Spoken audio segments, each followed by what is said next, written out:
Time for a Soccer Down Here 1v1 with a friend of the network, head coach, Hunt City FC's Jack Collison. He had a bit of piece of history that he was a part of the other day, and we're going to talk about that and what is going on up there in Hunt City at Joe Davis. Coach, thanks for coming on for a 1v1, my friend. No, thanks for having me. Always good to speak to you, John. You know it. No, really good weekend and nice we can catch up after a positive result, positive performance, and obviously an incredible occasion for the entire city and the organisation. All right, so let's go back to game day. When did you walk in the building? When did you first walk into the building on game day and go like, holy ish, this is what's going on here? Yeah, do you know what? It's really interesting. I mean, you could feel the build up all week. Obviously, we had the opening of the stadium in the week, the kit launch, and then we trained at the stadium the 2 days after. But there was workers everywhere. They're trying to get the last minute bits done. And I just remember turning up on game day, and I had some media bits to do, and then get the warm up done, and I go inside, and it probably wasn't until we come out for kickoff where it was like the full enormity of it. And you could see the packed house, you could really see the vibrant colours and feel the energy. And to be honest, it was one of them. It was a little bit breathtaking at the start, and maybe part of the reason why we started so slow. But yeah, it was incredible to hear the fans and finally see them face to face, and for our boys as well to get their first opportunity to play in front of them was massive. So no, really pleased to get out there, and hopefully we gave them a night and a performance to remember. I think so. We'll get into that in just a little bit. How hard was it to run that first seven on the road? Any string of road games is traditionally hard, but going seven in a row out of the blocks before you could get into Joe Davis, how tough was that? Yeah, I mean, we knew it was going to be difficult right off the bat. I mean, coming into it, knowing the first seven were going to be on the road, as I said, we knew it was going to be a tough run. But I've maybe underestimated slightly how tough it really was. It's not like Atlanta where you can get direct flights everywhere. A lot of layovers, a lot of double flights, and it really took its toll on us as staff, and obviously the players. And um, what made it even harder, I think, the performance quite often outweighed the points come back. We played really well in patches, really well in certain games, and quite often come away feeling a little hard done by, and a little maybe underwhelmed with the return that we had on the board. So sometimes it's hard then to pick the boys up again on a Monday after a difficult performance, a long travel. But I mean, fair play to them.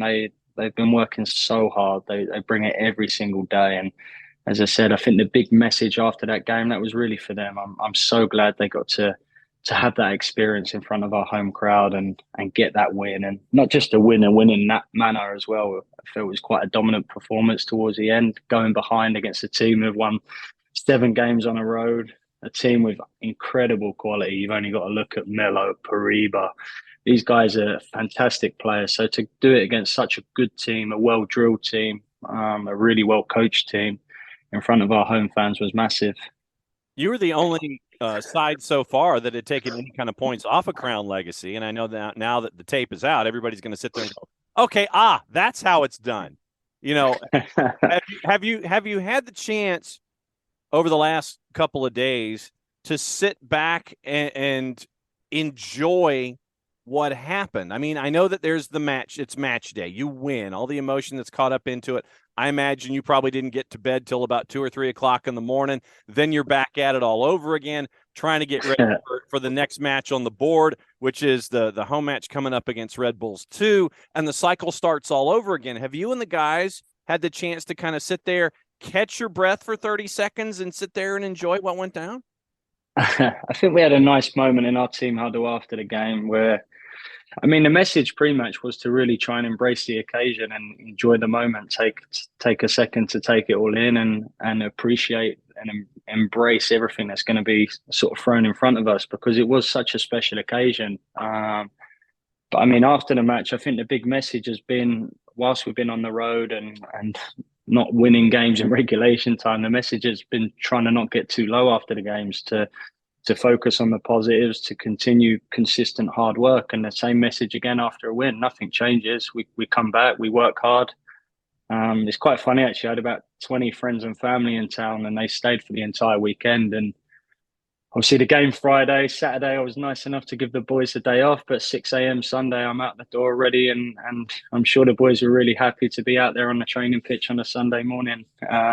But that's life. I say it to them all the time. We're the lucky ones. We get to do what we love day in, day out. So yeah, it's been a real good week so far as well. It's obviously easier coming off the back of a win and a performance like that. And I think what it has done is raised the competitiveness within the group even more, because they don't want to be sat on the bench now. Not that they ever did before. To get the chance to go and play in front of a packed crowd, 5,500 people is really something special, and they're all pushing even harder now. When you look at everything that's been a part of this, what has it been like for you now 8 matches in? First one at home, first 7 on the road. What's it been like for you to see what Hunt City has meant to that particular part of the state, not just to Northern Alabama, but to Southern Tennessee, everybody linked to the Nashville element and all of this? What's it been like for you to see this momentum grow and this thing that you're a part of birthing grow to where it is? Yeah, I think you could feel it from day one. I'll be completely honest with you, John. Would come in and going around town with my family and speaking to people in the local coffee shops and the restaurants. And there was a real buzz and excitement around the place straight away. And as it got closer and closer, you could see the development of the stadium. I think at our first watch party, whilst we were on the road, it was in a complete sellout. It was packed. We got all the videos. And I think what that did was really inspire the boys to continue to work hard, because there was always going to be that golden egg at the end that we could come home, and we've got 4 games at home in a row now. And look, sometimes it was frustrating. Obviously, look, we want to win games of football. We want to be competing at the top end of the table, and a little bit of a slow start hadn't allowed us to do that. But the fans have stuck with us throughout. They've continued with that enthusiasm, and now hopefully we get to repay them with a real good home stint. And I think the big thing will be to judge us after 20 games. Let's not forget it's a brand new team, brand new organisation. There was always going to be teething problems at the start. I mean, the stadium was as I said, there was 100 workers there the day before trying to get the last bits ready. There's new staff trying to find their feet. We've had a couple of changes there, which have helped. Players never played together, just gaining an understanding of our identity, how we work, and things like that. And we're still working towards that every single day. But I think after 20 games, you'll have a really good gauge of where we're actually at. And then we can readjust and reassess what the expectations then are for the rest of the season. When you look at where things are after the first 8 on a report card, what kind of a grade would you give you and the coaching staff and the effort that's the first 8? Good question. I mean, you look at the points, it's probably a C, but I think you look at the performances, we're probably at a B, because we use stats, we use data a lot, and you look at our defensive stats compared to the rest of the league, we're right up there. What hasn't happened at times, it seems we go to Orlando, 2 shots on goal, 2 goals. We go to Cincy, 4 shots the entire game against us, 2 goals against. So football has a funny way of sometimes really being cruel and punishing you. And then on the flip side, we go to Chicago and play against a real top Chicago team and under the cosh a little bit and come away with 2 points in a game where maybe we should have lost. So lots of the stats in terms of our identity and how we want to play have been pointing in the right direction. Obviously, the most important one and the one at the top hasn't always been where it needs to be, but we feel like we're in a place now where as long as we stick to our principles, as long as we continue with that endeavour and that hard work, we're not too far off getting a real good run together. Jack Collison, head coach of Hunt City, hanging out with us for a Soccer Down Here 1v1 after a very, very special night at Joe Davis Stadium in Huntsville, Alabama this past weekend in MLS NEXT PRO. When you go into new environments, there's always things you have to get adjusted to. And there are rules in MLS NEXT PRO that are in their first year, and a bit of adjusting. I mean, do you need the rule book with you there on the touchline to sit there and say, okay, or have somebody like in a referee's like a zebra shirt sitting there counting and pounding the grass, going 1, 2, 3, get up, for these kinds of things. What's it been like for you to get adjusted to a new club, a new league, and a new set of rules? No, I'll be honest. Start of the season, I'm looking at the rules, thinking, "Oh, this could be a little bit interesting." But look, we're looking for them small percentages the entire time, and twice the other night we got a chance to play with a man up for 3 minutes, and we didn't make the most of it. So adjusting slightly throughout this week. That next time it comes, hopefully we can be a little bit more aggressive and try and create an opportunity out of that. I think the big one that we've really adjusted well to is the penalty shootout at the end of regulation time. Not sure all teams have practiced. We made a big point of it pre-season to practice pretty much every day. The boys have all got a percentage. Every kick they've taken in training, every kick they've taken within a game. We practiced with crowd noise. We practiced against Cincinnati in a pre-season game, and so far those 3 bonus points we've collected through the penalty shootouts have proved to be really beneficial. And if we get another 3 or 4 between now and the end of the season, hopefully our boys have that confidence and that composure to get us over the line again, because it could be really important come the end of the season. When it comes to determining who's in that first 5 and then going from there, I know coaches kind of look at things differently. They look at somebody right in the eyes and sit there, or somebody's going to raise their hand and go, "Yep, I'm in for that first 5." When you're trying to get who wants to be a part of that first 5, how is that determined? Is it somebody staring at you, grabbing you by the collar, going, "I want in," or what's the deal?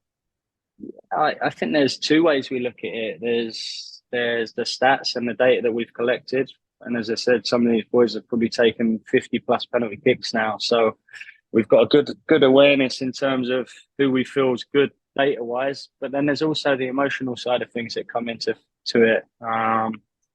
Players are always going to miss at times. Sometimes they've had a real high pressure game or been under the cosh, or sometimes they've played incredibly well and we feel they deserve the chance to kind of step up and be the one to set the team on the way. So between the coaching staff, and I must say my assistant Omar and Matt Batista, the analyst, have been phenomenal in terms of going through it. Even the other night against Charlotte, 6 minutes to go on the clock, they're prepping and getting ready for penalty kicks just in case they did what they did in game 1 when they scored with the last kick of the game.